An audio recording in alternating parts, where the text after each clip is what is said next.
A'udzu billahi minasyaitonir rajim. Bismillahirrahmanirrahim.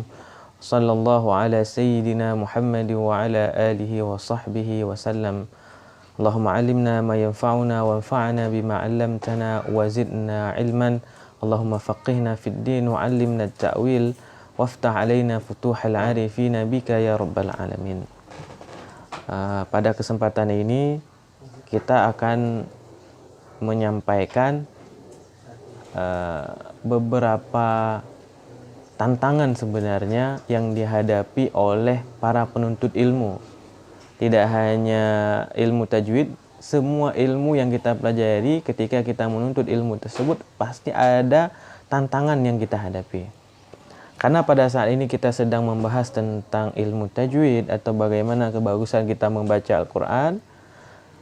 Ada satu kisah nyata yang saya alami pribadi dengan salah satu murid saya atau orang yang mau bertukar pandangan tentang ilmu tajwid dengan saya. Beliau adalah salah seorang pekerja. Setiap harinya beliau kerja di perkotaan. Ketika beliau pulang, beliau menghampiri saya ke rumah untuk belajar Al-Quran. Jauh beliau pergi sampai puluhan kilo, mungkin bisa kita sampaikan. Setelah beliau belajar beberapa kali, datang ke rumah saya belajar Al-Quran beberapa kali, lalu beliau tidak datang lagi. Sampai suatu hari saya berjumpa sama beliau, saya tanya, Bapak, kenapa nggak datang lagi kita belajar Al-Quran? Beliau menjawab, Ustadz, saya lebih baik tidak belajar Al-Quran kayaknya. Lebih baik kayaknya saya tidak belajar tajwid. Kenapa? Dengan saya belajar tajwid, saya telah mengetahui di mana kesalahan-kesalahan para imam. Jadi ketika saya sholat, saya mulai menghitung. Allahu Akbar. Semenjak itu saya hitung. Oh ini salah, ini salah, ini salah, ini salah. Sehingga ketika begitu selesai sholat, saya sudah tahu, saya menghitung.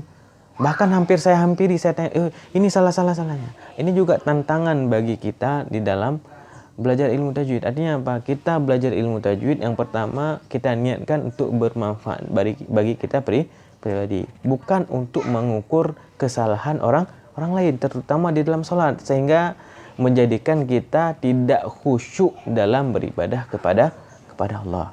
Kalaupun nantinya di dalam sholat kita mendapati imam misalkan dia kesalahan sudah sangat fatal Al-Fatihah, kita tukar pikiran setelah itu. Jangan sampai dengan kita belajar ilmu tajwid, kita pakai ilmu ini untuk kita mengukur orang lain, tapi kita usahakan supaya itu bermanfaat bagi kita sendiri, dan tidak menjadikan dengan kita mengetahui ilmu tajwid ini menjadikan kita sombong, merasa diri lebih baik daripada orang lain. Ini bagian daripada cobaan bagi kita penuntut ilmu. Kalau kita bisa melewati cobaan ini, insya Allah Allah akan memberikan keberkahan bagi ilmu yang kita tuntut. Subhanakallahumma wa bihamdika asyhadu an la ilaha illa anta astaghfiruka wa atubu ilaik. Assalamualaikum warahmatullahi wabarakatuh.